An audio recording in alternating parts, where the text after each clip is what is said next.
sommes toujours à la Tour de la Liberté. Derrière moi, vous pouvez apercevoir René Boucher qui donnera une conférence dans le cadre du festival Diabolo, une conférence sur le thème de l'autisme, l'Afrique et les artistes, un cocktail qui fait bien sûr le succès de Diabolo.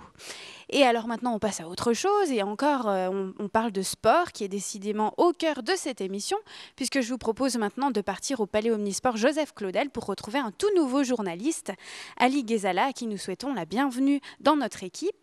Ali a profité de la demi-finale du championnat de France de judo organisé il y a quelques jours à Saint-Dié-des-Vosges pour s'entretenir avec Damien Jamet, président du judo club des Audaciens, et Gérard Claudel, entraîneur.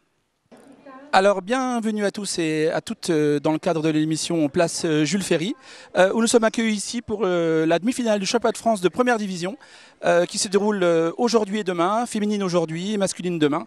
Et nous sommes accueillis avec beaucoup de gentillesse par Damien Jamet, le président du judo club, qui va déjà se présenter, savoir un petit peu son cursus au niveau du judo club. Donc bonjour, oui, voilà, je suis président depuis peu au judo club de Saint-Dié-des-Vosges, président depuis décembre 2010, je suis licencié au club depuis 2007, donc nouvellement arrivé dans la région, voilà, j'ai commencé le judo à 7 ans, j'en ai 35 aujourd'hui, donc 28 ans de judo et pratiquant assez régulier quand j'ai le temps sur le tatami. Voilà, d'accord. Bon, ça veut dire aussi que vous connaissez bien le judo, vous savez très bien ce qui se passe dans les clubs. Pouvez-vous nous parler un petit peu du judo club de Saint-Dié, au niveau de ses licenciés, au niveau de ses espoirs, au niveau du fonctionnement, des horaires, pour mettre un petit peu de lumière sur le judo club de Saint-Dié? Alors le judo club de Saint-Dié, c'est environ 170 licenciés. C'est un club qui a 60 ans l'année prochaine. Donc je vous disais 170 licenciés, de 4 à 83 ans, et des cours tous les jours quasiment. Pour les petits, pour les moyens et même pour les adultes, on a 4 cours par semaine. Donc des cours toute la semaine, le mercredi toute la journée, le samedi toute la journée. Alors quand on parle de cours, on pense aussi à tout ce qui est encadrement.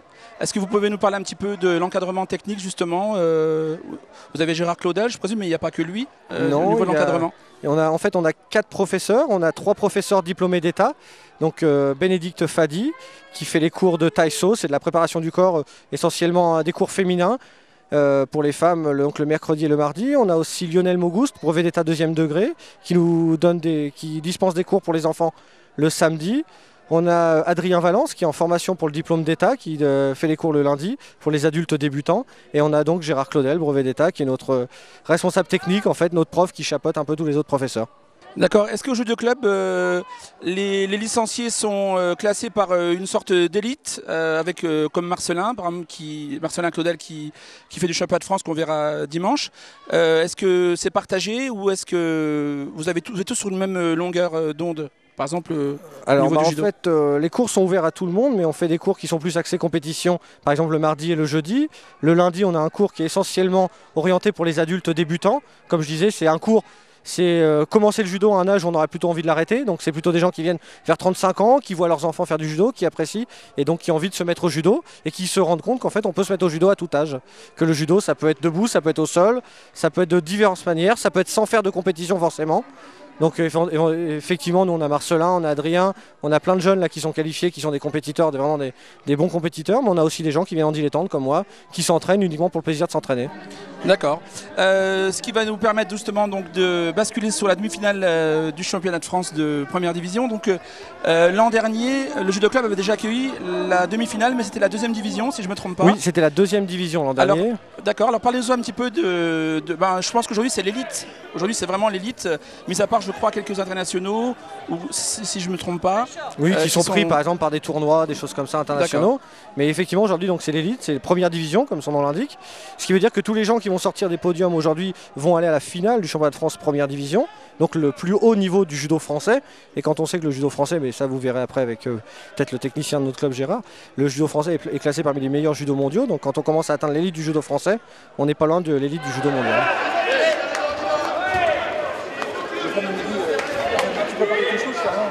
Toujours dans le cadre de la demi-finale du championnat de France de première division organisée à Saint-Dié-des-Vosges, nous avons le plaisir d'accueillir Gérard Claudel, qui est un cadre technique du judo club de Saint-Dié-des-Vosges depuis, je crois, 1986. C'est bien ça, Gérard? Tout à fait, oui, depuis 1986. Ouais. Voilà, donc est-ce que vous pourriez vous présenter un petit peu à nos amis qui sachent un petit peu ce qui se passe au judo club de Saint-Dié-des-Vosges? Donc Gérard Claudel, bon, je passe mon âge. J'ai débuté le judo au club de Moyen-Moutier, donc qui est pas très loin d'ici, auquel j'ai été fidèle quelques années. Ensuite, j'ai fait quelques podiums, on va dire. On va être un petit peu modeste quand même. Bon, quelques podiums régionaux et interrégionaux et 2 participations au championnat de France. Je suis après je suis rentré à Strasbourg à l'école de professeur de judo en 82-83. Et depuis 83, donc j'enseigne j'ai enseigné sur différents clubs, notamment donc mon club d'origine, donc Moyen-Moutier. Ensuite, j'ai enseigné 1 an sur Épinal, un an et demi à peu près sur Senones. Donc quand on débute, quand on est jeune prof à 20 ans, c'est vrai qu'on cherche un petit peu les clubs et puis il faut faire un petit peu son trou. Et donc après, le judo club de Saint-Dié, du temps de Monsieur Prunier, du docteur Prunier, donc qui a été de longues années président au judo club. Donc il est venu me chercher. Donc depuis 86, je suis directeur technique du club de Saint-Dié. Donc je suis directeur technique puisque je ne suis pas tout seul. Nous avons aussi d'autres enseignants diplômés, dont Lionel Mauguste, qui s'occupe de l'école de judo, donc pour les jeunes enfants, et puis Bénédicte Fadi, donc qui s'occupe de la partie taïso. Donc le taïso, c'est une nouvelle discipline qui est associée à la Fédération française de judo. C'est en gros, c'est de la gymnastique, préparation du corps pour les Japonais. D'accord, donc dans cette masse de nombreux licenciés, vous avez également le bonheur d'avoir des espoirs, des gens sur lesquels on peut espérer avoir une belle réussite sportive. Alors, ça va vous gêner un petit peu, je vais parler de Marcelin, votre gamin, mais il n'y a pas que Marcelin, il y en a d'autres. Déjà, que vous inspire sa progression, leur progression, et est-ce que le judo club de Saint-Dié-des-Vosges donne toutes les bonnes mesures justement pour que ces gamins-là réussissent? Oui, donc nous avons un bon groupe de compétiteurs, effectivement, mais bon, les meilleurs compétiteurs, et ça c'est propre à tous les sports, quand ils arrivent à un très haut niveau, au niveau national, donc on les perd pas au niveau du club, mais on les perd au niveau des entraînements, puisqu'ils rentrent dans les structures justement de haut niveau, que sont le pôle espoir à Metz par exemple, et le pôle France aussi à Strasbourg. Donc les meilleurs éléments cadets que l'on pourrait garder sur les entraînements, ils intègrent le centre du pôle espoir à Metz, et pour les meilleurs après, donc les juniors et les seniors, s'ils continuent leur cursus universitaire, donc ils intègrent le pôle France à Strasbourg, sachant que les pôles espoirs, il y en a que une dizaine à peu près en France.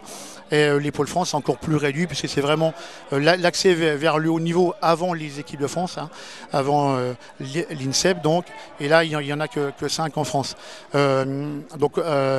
Ceci dit, donc, nous avons deux jeunes qui sont en structure Pôle Espoir sur Metz, et puis un qui est donc en structure Pôle France à Strasbourg. Alors pour parler donc des jeunes ou des compétiteurs, donc qui vont des espoirs en fait, voilà. Ceux vraiment qui pensent qu'ils vont réussir. Enfin. Oui, les espoirs, on peut pas. Le judo, c'est pas un sport à maturité précoce, c'est ce que je dis toujours. Donc c'est vrai qu'on voit toujours notamment aux entraînements, des gamins qui ont une dizaine d'années, une douzaine d'années. On peut dire tiens, celui-là, il a une petite flamme. Mais bon, après, il y a tellement de chemins, il y a tellement de choses qui peuvent changer leur point de vue, on va dire, du judo de haut niveau, et qui peut peut-être les dérouter, que c'est un petit peu trop tôt pour dire.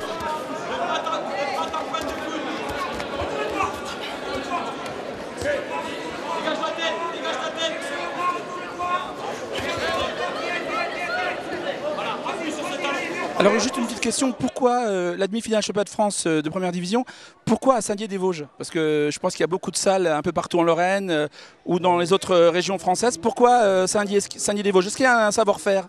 Oui, alors c'est exactement ça en fait. Pourquoi Saint-Dié-des-Vosges? En fait, c'est la 5e année qu'on accueille une compétition de cette envergure. Au début, on l'accueillait pour les jeunes, les cadets, les juniors. Après, comme vous l'avez précisé, on les accueillait aussi pour les 2e divisions. Et en fait, tous les ans, les gens se sont rendus compte que l'organisation était de mieux en mieux rodée. On a la chance aussi de disposer d'installations qui nous sont prêtées gracieusement par la mairie. On a un service des sports qui est rodé aussi à l'événementiel et à des événements de cette importance. Vous savez bien, avec le hand, avec le volley, avec tout ça. Donc je pense que ça a fait nos preuves. En fait, tout simplement, c'est la récompense du travail des 4 années avant où tout était toujours bien organisé. Donc voilà, c'est la raison pour laquelle je pense on l'a à Saint-Dié-des-Vosges. Puis on a aussi la chance d'avoir une équipe de bénévoles assez conséquente et assez dynamique. On a près de 80 bénévoles qui viennent nous aider, qui sont là, vous voyez, toute la journée, qui seront là toute la journée demain, qui étaient là vendredi pour mettre les tatamis, qui seront là lundi pour remettre la salle en place. D'accord. Donc pour terminer, samedi 7 mai, donc aujourd'hui les féminines, demain les masculins. Est-ce que vous pouvez nous en dire un peu plus au niveau du total, je veux dire sur le week-end de compétiteurs venus ici à Saint-Dié-des-Vosges? Alors les compétiteurs, c'est autour de 400 compétiteurs, j'ai pas le chiffre exact, je crois que c'est un peu plus de 400 on m'a dit. Et le niveau des visiteurs, alors là c'est beaucoup, c'est environ 3000 visiteurs. Donc voilà, c'est à peu près 400 visiteurs, 193 filles je crois exactement aujourd'hui, et donc un peu plus de 200 garçons demain. Voilà, merci beaucoup et à bientôt, merci. Merci.